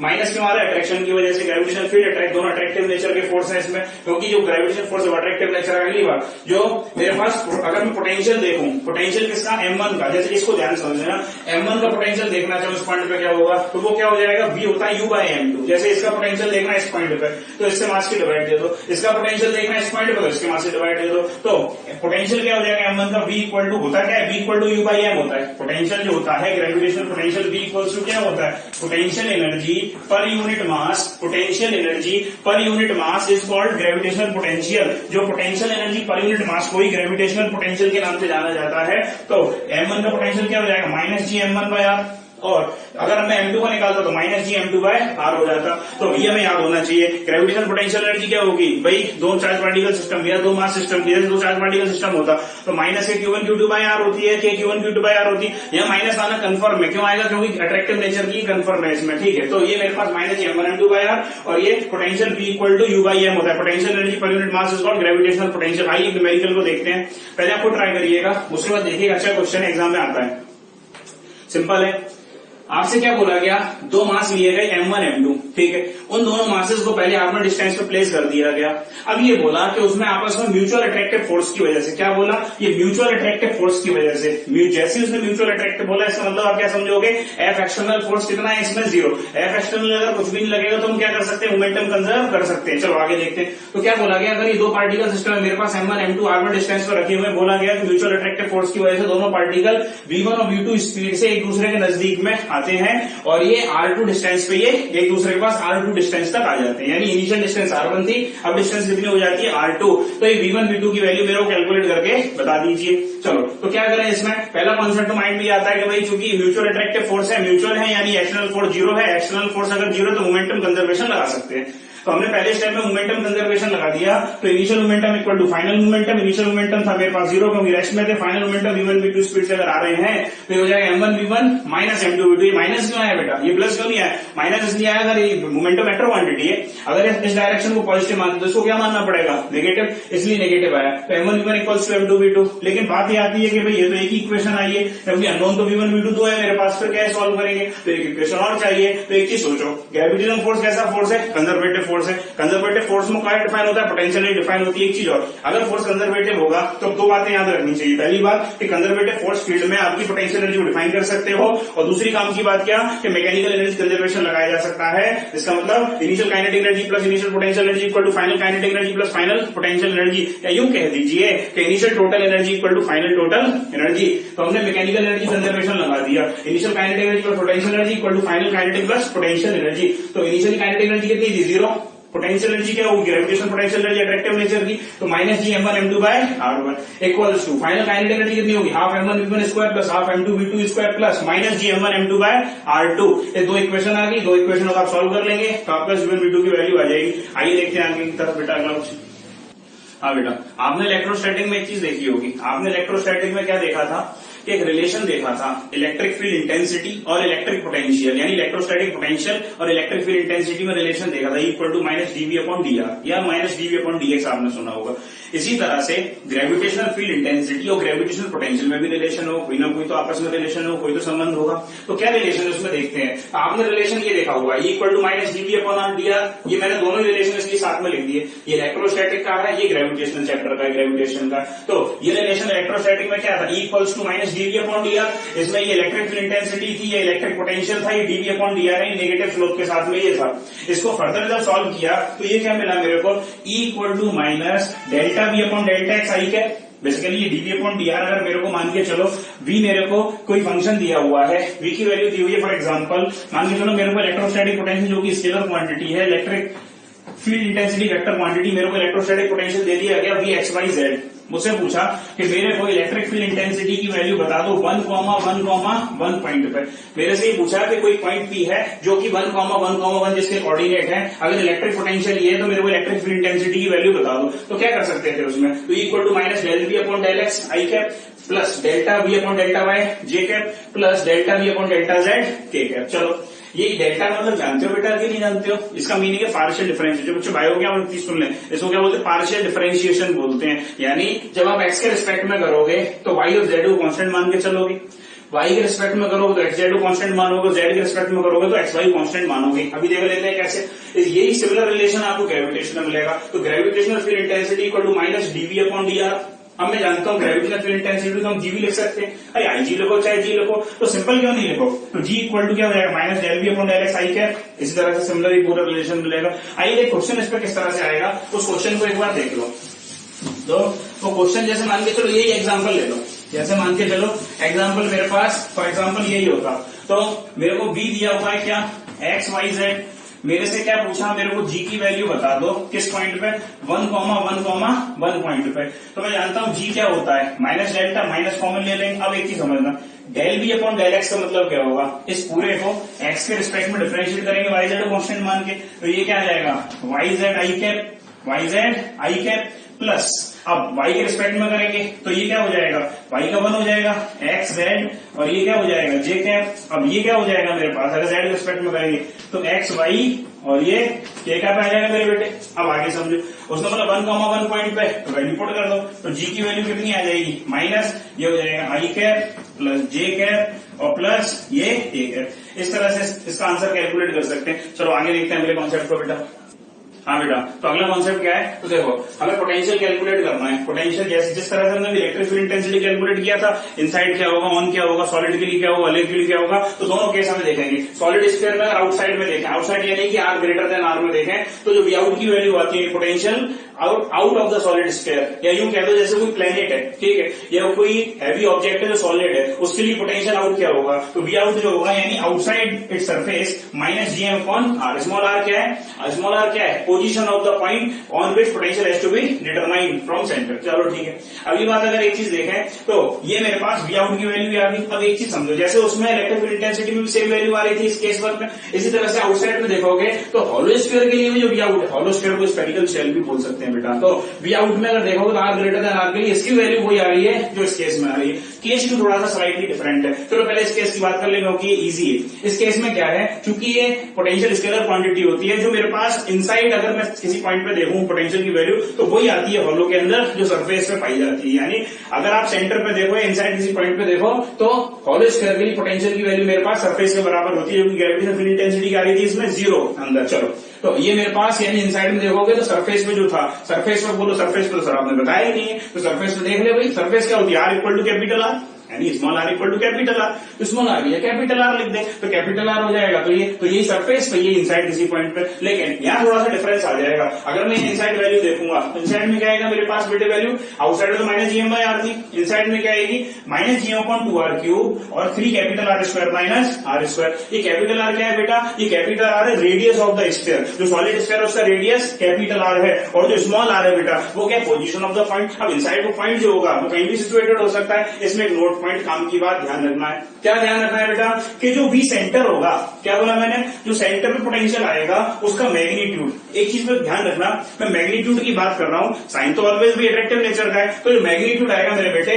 We centre पे जो मैग्नीट्यूड होगा स्फीयर के अंदर वो 3/2 टाइम्स होता है वी सरफेस का। वी सरफेस कितना था मेरे बेटे, ये था, वी सरफेस कितना है माइनस जीएम बाय आर। तो जो सरफेस की वैल्यू आएगी, अब वो तो बोलेगा भाई साहब आप तो आउट वाले सरफेस को बोल रहे हो ना, मैंने क्या बोला, आउट में है, अगर मैं इसको सरफेस पे निकालूंगा तो सरफेस पे क्या कर दूंगा, स्मॉल आर को कैपिटल आर कर दूंगा, तो ये माइनस जीरो कौन कैपिटल आर हो जाएगा। तो जो वैल्यू सरफेस पे आएगा उसका 3/2 टाइम्स होता है सेंटर पे। इसमें कोई डाउट है क्या, डाउट हो तो पूछ ले, आगे बढ़ते हैं बेटा। चलो देखो एस के वेलोसिटी क्या होती है, अगला कॉन्सेप्ट है एस के वेलोसिटी। एस के वेलोसिटी क्या होती है बेसिकली, कि वो मिनिमम वेलोसिटी अगर हम किसी ऑब्जेक्ट को दे दें, मान के चलो वो स्पीड या वो मिनिमम वेलोसिटी अगर किसी ऑब्जेक्ट को प्रोवाइड कर दी जाए तो भाई साहब उस स्पीड को लेके वो ग्रेविटेशन फील्ड के बाहर हो जाएगा, वो चक्कर हो जाएगा, मिलेगा नहीं दोबारा। कहने का मतलब क्या हुआ कि भाई आपको याद हो भीम ने जो, अगर आपने महाभारत देखी हो, भीम ने जो हाथी फेंके थे वो किस वेलोसिटी से फेंके थे, इसी वेलोसिटी से फेंके थे। यानी अगर आप किसी ऑब्जेक्ट को एस के वेलोसिटी से फेंक देते हो तो जिस प्लेनेट से आप फेंक रहे हो उस प्लेनेट की ग्रेविटेशनल फील्ड के बाहर हो जाएगा वो ऑब्जेक्ट, दोबारा उस प्लेनेट पे लौट के नहीं आएगा। तो ग्रेविटेशनल फील्ड में हमें एक चीज समझ में आनी चाहिए कि एस के वेलोसिटी वो मिनिमम वेलोसिटी है जिस वेलोसिटी के साथ में अगर किसी ऑब्जेक्ट को फेंक दिया जाए तो वो अर्थ के ग्रेविटेशनल फील्ड या किसी भी प्लेनेट के ग्रेविटेशनल फील्ड के बाहर हो जाएगा। तो यानी कि अगर इसमें देखा जाए तो वो मिनिमम वेलोसिटी जो मैंने बोला वो लिखा होगा। अगली बार ये जो काम की बात ये है कि ये एस के वेलोसिटी जो है वो ऑब्जेक्ट जिसको आप फेंक रहे हो उसके मास पर डिपेंड नहीं करती। अगर भाई साहब भीम ने हाथी को फेंके तो हाथी में तो कितना मास रहा होगा यार भाई, तो मास पर डिपेंड नहीं करती। प्रूव कर देंगे इस प्रूफ को, इसको बताने के लिए कि मास पर डिपेंड नहीं करती, इसलिए मैंने वो साइड में वो लिखा हुआ है कि एस के वेलोसिटी मास पर डिपेंड नहीं करती है, जिस ऑब्जेक्ट के उस मास पर डिपेंड नहीं कर रही जिसको फेंक रहे हो, ठीक है, उसके शेप पर डिपेंड नहीं करती, उसके साइज पर डिपेंड नहीं करती, डायरेक्शन ऑफ प्रोजेक्शन यानी थीटा एंगल आप किस एंगल पे फेंक रहे हो इस पर भी डिपेंड नहीं करती है। कितनी होती है इसके वेलोसिटी हम डेरिवेशन करके निकालते हैं तो √2gme upon R. G universal gravity constant, M का मतलब एम का meaning mass of earth, R का मतलब रेडियस ऑफ अर्थ। अर्थ के लिए कितनी होती है 11.2 किलोमीटर पर सेकंड ईयरली होती है। एक चीज देखें, आपको याद हो थोड़ी देर पहले मैंने एक बात बोली थी, जब हमने relation G equal to GME upon RE square देखा तो मैंने बोला था होल्ड करना G इक्वल टू GME जो है GME equal to GRE square था। एक मास के टर्म्स में रिलेशन था, एक radius of acceleration to gravity के टर्म्स में रिलेशन था, यही रिलेशन था। अगर मैं क्या करूं GME की जगह ये जो GME लिखा हुआ है इसकी जगह ये वैल्यू पुट कर दूं तो ये रिलेशन क्या बन जाएगा इसके वेलोसिटी का √2GRE। अगर आप इस चीज के लिए देखो तो बहुत ध्यान से इसमें देखना, फॉर्मूला यही है। अब काम की बात अगर इसमें देखते हैं, जैसे मान के चलो अगर मैं इसमें ये मानू जी तो कांस्टेंट है, 2 कांस्टेंट है, अगर जो मास है, अगर अर्थ का जो मास है वो कांस्टेंट है तो जो एस के वेलोसिटी का रिलेशन मेरे को देखने को मिल रहा है वो रिलेशन किस तरह का है 1/√r आर ई, ये प्रोपोर्शनैलिटी का रिलेशन है। इसमें देखें अगर इसमें 2 कांस्टेंट है, अगर मान के चलो इसमें जी कांस्टेंट हो जाए, यानी जिस पॉइंट पे आप देख रहे हो, जिस प्लेस पे आप देख रहे हो, अगर वहां जी कांस्टेंट है तो एस के वेलोसिटी का जो रिलेशन है वो किस तरह सा है, directly proportional to R E. क्या बात समझ में आती है? यानी ये रिलेशन कब वैलिड है, जब मास कांस्टेंट है, मास के टर्म्स में हमने देखा इक्वालिटी हम जानते हैं। दूसरा ये कब वैलिड है, जब भाई इसके पास एक्सेलरेशन टू ग्रेविटी की वैल्यू किसी प्लेस पे कांस्टेंट है। चलो अभी आया कैसे, उस लॉजिक को देख ले तो मास पे क्यों नहीं डिपेंड कर रहा। तो देखें अभी टोटल एनर्जी अगर हम किसी पॉइंट पे देखें, या यूं कह दीजिए टोटल एनर्जी किसी ऑब्जेक्ट की देखें तो काइनेटिक प्लस पोटेंशियल एनर्जी, कोई सैटेलाइट की मान ले, किसी ऑब्जेक्ट की मान ले, तो kinetic plus potential, kinetic energy क्या होगी, जिसे हम फेंकना चाहते हैं, half M V square, V escape speed है, और पोटेंशियल एनर्जी क्या होती है, minus G M E minus G m1 m2 by R, तो माइनस जी एम ई यानी मास ऑफ अर्थ, और जिस ऑब्जेक्ट को फेंक रहे हो उसका मास अगर स्मॉल है तो minus G M E A P upon R. अब ये चीज देखें, अब इसमें 2 केस हैं कि अगर ये टोटल एनर्जी लेस देन 0 हो जाए, यानी नेगेटिव में आ जाए, तो नेगेटिव क्या शो करता है, बोलना पड़ेगा बेटे, नेगेटिव क्या शो करता है, अट्रैक्शन। और हमें क्या बोलना है कि बाहर फेंकना है हमको, तो अगर बाहर फेंकना है तो नेगेटिव तो नहीं होनी चाहिए, तो कम से कम पॉजिटिव हो, और पॉजिटिव का मिनिमम क्या हो, 0, नॉन पॉजिटिव नॉन नेगेटिव है। तो मैंने क्या बोला कि टोटल एनर्जी अगर लेस देन 0 हो जाएगी यानी नेगेटिव हो जाएगी तो ऑब्जेक्ट एस्केप नहीं करेगा। लेकिन हमें तो ऑब्जेक्ट को एस्केप बनाना है, अगर ऑब्जेक्ट को एस्केप कराना है इसका मतलब क्या होगा, total energy greater than equal to 0 हो तो ऑब्जेक्ट एस्केप कर जाएगा। मिनिमम अगर एस्केप वेलोसिटी निकालते हैं तो उस केस में मिनिमम जो टोटल एनर्जी है वो 0 होनी चाहिए। तब इसको 0 पुट करेंगे तो ये इधर आ जाएगा, इसको सॉल्व करेंगे। आप बहुत ईमानदारी से देखिए, एम से एम कैंसिल आउट हो गया, इससे हम बी की वैल्यू निकालेंगे तो बी की वैल्यू कितनी आ जाएगी, आपको दिखाई दे रहा होगा, तो बी की वैल्यू कितनी है, under root G M E upon R. चलिए आगे कॉन्सेप्ट देखते हैं बेटा। हाँ बेटा देखो अगला क्वेश्चन देखते हैं, इसमें इसके वेलोसिटी हम सीख चुके हैं, under root 2 G M E upon R होता है। देखो इसमें क्या किया, क्वेश्चन में ये बोला मेरे पास एक ऑब्जेक्ट ये रखा है जिसका मास m1 है, एक ऑब्जेक्ट ये रखा है जिसका मास m2 है।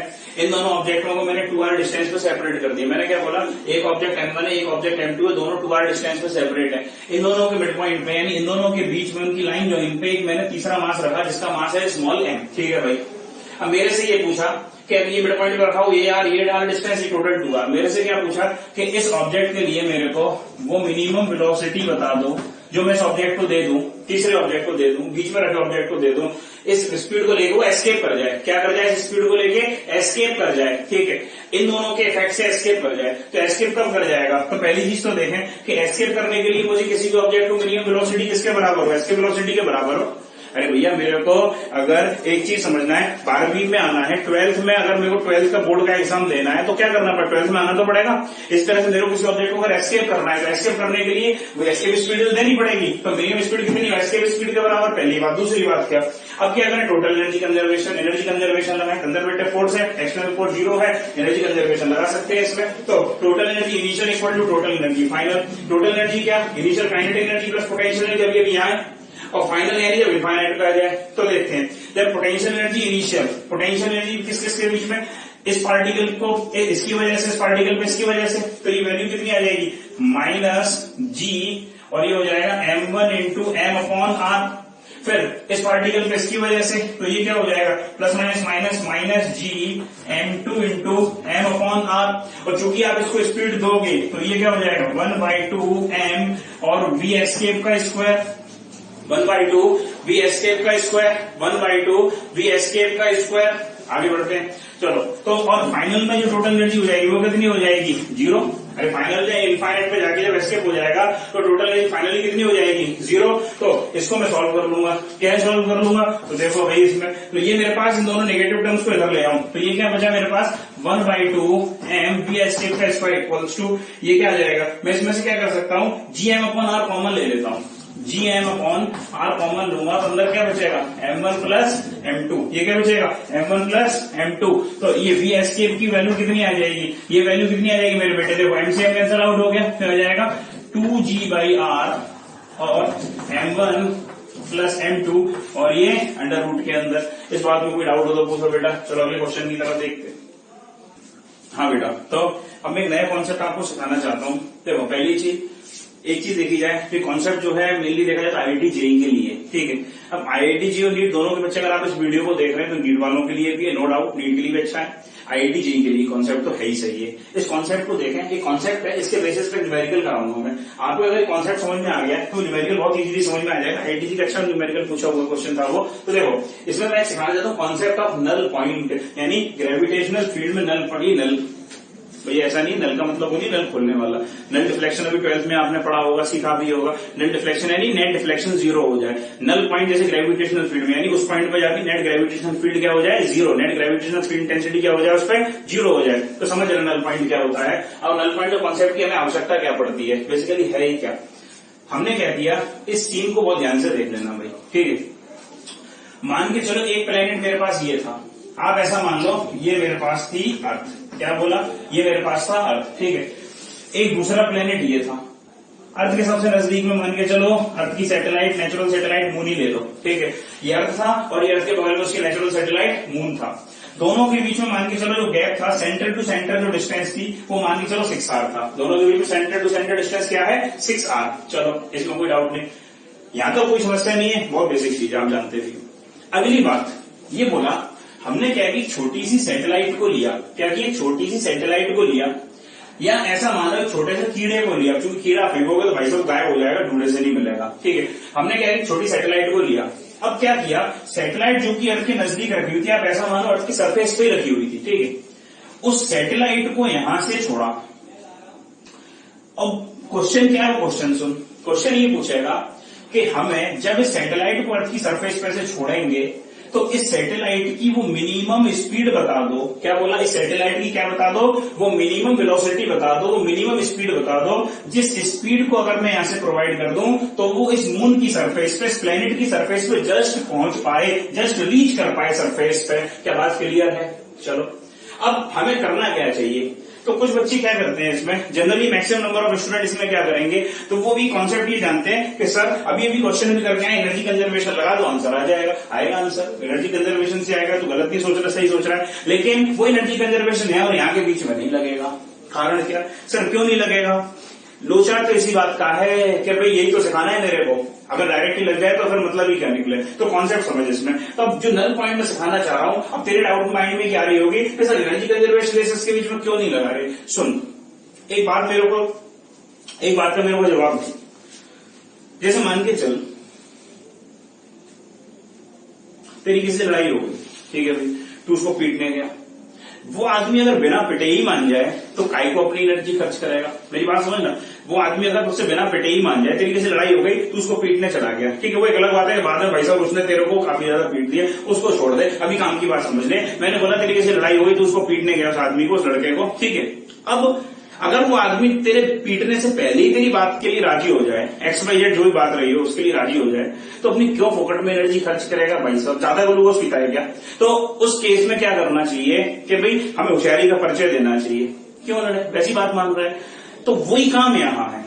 हम एनर्जी कंजर्वेशन यहां से यहां क्यों लगाएं, काय को अपनी फोकट में एनर्जी यहां तक खर्च करें। हमारे पास एक ऐसा पॉइंट मिलता है जिस पॉइंट पे जाके, जो कि इन दोनों के बीच में कहीं सिचुएटेड होता है, जिस पॉइंट पे जाके अगर मैं एनर्जी कंजर्वेशन अर्थ और उसके बीच में लगा दूंगा तो मेरा काम सेटिस्फाई हो जाएगा। अब लॉजिक समझ लेना, मैं एक एक स्टेप को ध्यान से बोल रहा हूं। पहली बात, हमसे पूछा क्या गया है कि इस पार्टिकल की मिनिमम वेलोसिटी में कितनी प्रोवाइड कर दूं कि वो सरफेस पे जस्ट रीच कर पाए। फिर लॉजिक सुन, जैसे ये अर्थ है, इसकी अपनी, अगर ये पार्टिकल जब अर्थ के पास में होगा तो इसकी अर्थ की ग्रेविटेशनल फील्ड में होगा, ठीक है भाई, ये डोमिनेट कर रही होगी, इसका इफेक्ट ज्यादा होगा इसके ऊपर। जब ये पार्टिकल मून के नजदीक में चला जाएगा तो भाई साहब मून के ग्रेविटेशनल फील्ड में चला जाएगा तो मून उसको ज्यादा डोमिनेट करेगा ग्रेविटेशनल फील्ड को, या यूं कह दे कि मून का इफेक्ट ज्यादा होगा उसके ऊपर। भाई जैसा देश वैसा भेष, जहां आदमी होता है वैसा भाई अपना काम करने लगता है। तो जिसके नजदीक में जाएगा, जिससे नजदीकियां बढ़ेंगी उस जैसा हो जाएगा। अब बात ये आती है कि भाई अगर मैं यहां से देखूं तो यहां से मून उसको अट्रैक्ट नहीं कर पा रहा, यहां से देखें तो ये अर्थ इसको अट्रैक्ट नहीं कर पाएगी, क्योंकि यहाँ अभी अर्थ की ग्रेविटेशनल फील्ड में यहां चला जाएगा तो मून की ग्रेविटेशनल फील्ड में आ जाएगा। इसका मतलब कहीं ना कहीं तो इनके बीच में एक ऐसा पॉइंट रहा होगा जिस पॉइंट पे जाके दोनों का इफेक्ट लगभग जीरो हो जाए। ये कुछ समय के लिए सही, लेकिन लगभग जीरो हो जाए, ठीक है। हमने माना कि समथिंग अबाउट ये मेरे पास कोई ऐसा पॉइंट मिला मेरे को, मान के चलो ये कोई पॉइंट मेरे को मिला जिस पॉइंट पे इन दोनों का नेट इफेक्ट क्या हो जाए, जीरो, यानी जो नेट ग्रेविटेशनल फील्ड का इफेक्ट है वो क्या हो जाए, जीरो हो जाए। नेट ग्रेविटेशनल फील्ड का इफेक्ट आईजी लिखो या उसको जी नेट लिखो, वो नेट इफेक्ट जीरो हो जाए। इस नेट इफेक्ट जो है ये नेट इफेक्ट जीरो हो जाए। इस नेट इफेक्ट जीरो का मतलब मैं क्या समझूं, इस नेट इफेक्ट जीरो का मतलब ये है कि जी जो अर्थ की वजह से है और वही जी मेरे पास इस पे किसकी वजह से आ जाए, मून की वजह से आ जाए। ठीक है, तो इस इफेक्ट को मैं जीरो करने से मेरे को सर फायदा क्या हुआ, फायदा सुन, फायदा बहुत ज्यादा फायदा हुआ। फायदा क्या हुआ, फिर पैसे बच गए। कैसे, जब सैटेलाइट को लॉन्च किया जाता है तो एनर्जी प्रोवाइड की जाती है, तो एनर्जी अगर मैंने इसको सिर्फ यहां से यहां तक प्रोवाइड की है, इस जोन में कोई एनर्जी प्रोवाइड नहीं की है, तो जो हमारे पास उसमें पैसा खर्च होता है यहां से यहां तक एनर्जी भी देने में, वो पैसा सेव हो गया। तो उस पैसे के भाई हम आइसक्रीम नहीं खा लेंगे, जो मर्जी है वो कर सकते हैं कुल मिला के। तो मेन चीज क्या हुआ इसमें लॉजिक समझना कि जैसे ही मैंने बोला कि अगर इसके फील्ड में पास में यहाँ डोमिनेटिंग है, इसकी डोमिनेटिंग फील्ड है, इसके पास इसकी डोमिनेटिंग फील्ड है, यानी इन दोनों के बीच में कोई तो एक ऐसा पॉइंट होगा जो दोनों की डोमिनेटिंग नहीं होगी, पॉइंट के लिए gravitational field net effect zero होगा। तो हमने क्या किया, उस पॉइंट को निकाल लिया। ठीक है, उस पॉइंट को इसी को बोलते हैं नल पॉइंट। अब नल पॉइंट कैसे आएगा, नल पॉइंट इस रिलेशन से आ जाएगा। जी क्या जानते हैं, जी होता है मेरे पास G M upon R E square. भाई मेरे को इसके लिए निकालनी है ना, तो पहले क्या देखें कि इसकी ग्रेविटेशनल फील्ड जी अपॉन आर ई स्क्वायर, अरे जी अपॉन आर ई स्क्वायर मेरे पास, तो एक बार इसके लिए लगा देंगे तो कितनी डिस्टेंस है मेरे पास, एक्स स्क्वायर। भाई मान के चलो ये जो मेरे पास डिस्टेंस है इसके सेंटर से, या ये जो डिस्टेंस है ये एक्स है मेरे पास, तो दूसरे से डिस्टेंस कितनी हो जाएगी मेरे पास, भैया दूसरे से कितनी डिस्टेंस हो जाएगी, तो ये मास इसका कितना है मेरे पास एम, इसका मास कितना है, तो ये कितना हो जाएगा जी, इसका मास है 4m अपॉन इससे डिस्टेंस कितनी हो जाएगी मेरे पास, और ये x है तो ये कितना हो जाएगा 6r माइनस एक्स का होल स्क्वायर। इससे मेरे को क्या मिल जाएगा मेरे बेटे, x मिल जाएगा। इससे मेरे को क्या मिल जाएगा, x मिल जाएगा। x का मतलब क्या हुआ, x का मतलब ये वो मेरे को नल पॉइंट की पोजीशन मिल गई। जैसे इस नल पॉइंट की पोजीशन मिल गई, अब मैं क्या करूंगा, नल पॉइंट पे नेट इफेक्ट जीरो था।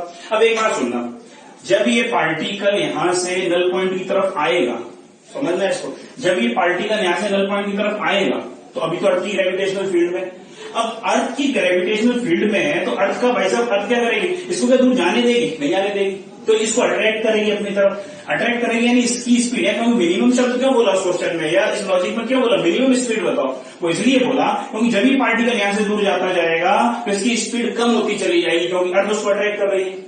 अब नल पॉइंट पे आते आते क्या होगा, स्पीड क्या हो जाएगी मेरे पास इस पार्टिकल की, जीरो। जो स्पीड हो जाएगी इस पार्टिकल की यू मिनिमम, या जो भी फाइनल स्पीड हो जाएगी मेरे पास इस पॉइंट से आगे, वो कितनी हो जाएगी, जीरो, यानी यहाँ कोई काइनेटिक एनर्जी नहीं होगी।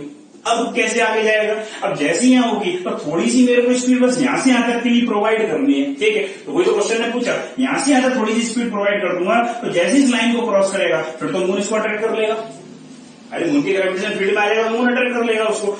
तो अब मेरे को क्या करना है, स्पीड कैसे निकालना है, तो अब क्या कर सकते हैं, जैसे ही नल पॉइंट मेरे को मिल गया तो नल पॉइंट के बाद अब मेरा काम आसान हो गया। मेरा काम क्या आसान हो गया, यानी मेरे को इस पार्टिकल को स्पीड यहां से लेके सब नल पॉइंट तक देनी है, नल पॉइंट के बाद ही मून अपने आप खींच लेगा, तो क्यों एनर्जी देंगे वहां तक, तो मुझे क्या करना है, एनर्जी कंजर्वेशन। ये बात नोट की। अब देखो एनर्जी कंजर्वेशन करना है मेरे को, एनर्जी कंजर्वेशन, मैं एनर्जी कंजर्वेशन किस किस के बीच में करूं, तो टोटल एनर्जी कहां, भाई अर्थ सरफेस के पास में, ये इस पार्टिकल की टोटल एनर्जी कंजर्वेशन करूं तो ये पार्टिकल अर्थ के सरफेस पे बराबर, कहां तक करूं, टोटल एनर्जी। टोटल एनर्जी कब, जब ये पार्टिकल कहां आ जाए, नल पॉइंट पे आ जाए, जब ये पार्टिकल कहां आ जाए, नल पॉइंट पे आ जाए। तो एक ही समझ, जब ये पार्टिकल अर्थ के सरफेस के नजदीक में होगा तो उसके पास कौन कौन सी एनर्जी रही होगी, जब ये पार्टिकल अर्थ के सरफेस के नजदीक में होगा मेरे बेटे तो कौन कौन सी एनर्जी रही होगी, तो सुन, एक तो अर्थ और इसके बीच में लगने वाली पोटेंशियल एनर्जी, दूसरी इस पार्टिकल की खुद की काइनेटिक एनर्जी जो भी मिनिमम देगा, तीसरी इस पार्टिकल और इस मून के बीच में लगने वाली भले ही कम हो लेकिन मेरे पास भाई जो इनके बीच में लगने वाली potential energy, gravitational potential energy, ये तीन एनर्जी कहां रही होगी मेरे पास, अर्थ के सरफेस में। और जब भी पार्टिकल यहाँ आ जाएगा तो चूंकि यहाँ स्पीड कितनी हो जाएगी, जीरो, तो काइनेटिक एनर्जी कितनी हो जाएगी इसकी, जीरो। तो इस पॉइंट पे नल पॉइंट पे कितनी एनर्जी होगी इसके पास, एक तो इन दोनों की ग्रेविटेशनल पोटेंशियल एनर्जी और एक इन दोनों की ग्रेविटेशनल पोटेंशियल एनर्जी, यानी इस पार्टिकल की और इस मून की वजह से, इस पार्टिकल और इस अर्थ की वजह से। तो कैसे इक्वेशन बनाएगा, तो भाई एक तो इसकी मेरे पास यहाँ 1/2 m, जो इसका मास कितना है मेरे पास, मान लो चलो इस पार्टिकल का मास m है तो m v मिनिमम का स्क्वायर, इन दोनों के बीच में लगने वाली पोटेंशियल एनर्जी तो -g और m इंटू m अपॉन, और इसका रेडियस, क्योंकि सरफेस के नजदीक में कहते हैं सरफेस पे तो आर स्क्वायर। दूसरी potential energy minus G small M, और ये मास कितना है मेरे बेटे 4m अपॉन यहां से यहां तक की सरफेस से डिस्टेंस कितनी है, तो ये मेरे पास 6r में से r माइनस करूंगा तो ये कितना बचेगा मेरे पास 5r, यानी ये मेरे अच्छा minus G M M upon R. Potential की गलती हो गई, पोटेंशियल एनर्जी क्या होता है minus G M R m2 by r होता है, स्क्वायर नहीं आएगा बेटा, तो minus G M 4m upon 5r। ये आ गई किस पॉइंट पे, अर्थ के पास ही पोटेंशियल एनर्जी। अब मेरे को कहां निकालनी है, ये टोटल एनर्जी मेरे पास कहां है, ये जब अर्थ के सरफेस के नजदीक में बराबर। अब अगर ये पार्टिकल यहाँ नल पॉइंट पे आएगा तो इसके पास इसकी पोटेंशियल एनर्जी कौन कौन सी होंगी इसके पास, एक तो अर्थ की वजह से कौन सी होगी मेरे पास भाई, तभी पार्टिकल यहाँ आ गया तो माइनस जी स्मॉल एम, और इसका मास कितना है m अपॉन इन दोनों के बीच में डिस्टेंस कितनी है x, और इन दोनों के बीच में तो minus G small M into 4m upon, और यहां से डिस्टेंस कितनी है मेरे बेटे 6r, ये है मेरे पास 6r माइनस x, ये डिस्टेंस ठीक है। x तो निकाल चुके हो गए अभी, जो पहली इक्वेशन बनाई थी आपके नल पॉइंट की उससे, ठीक है। दूसरा काइनेटिक एनर्जी कितनी हो जाएगी, जीरो, नल पॉइंट पे काइनेटिक एनर्जी जीरो क्यों हो जाएगी, क्योंकि यहाँ नेट के लेफ्ट स्पीड जीरो है, अर्थ के पास से दूर भागेगा तो स्पीड कम होती चली जाएगी, इस पे आगे नेट स्पीड इसकी जीरो हो जाएगी, तो मिनिमम स्पीड कितनी यहाँ से प्रोवाइड करनी है कि जस्ट यहाँ तक पहुंच पाएगा, क्योंकि उसके बाद इस नल पॉइंट के बाद तो मून अपने आप उसको अपनी तरफ अट्रैक्ट कर लेगा, तेरे को कुछ भी करने की आवश्यकता नहीं है।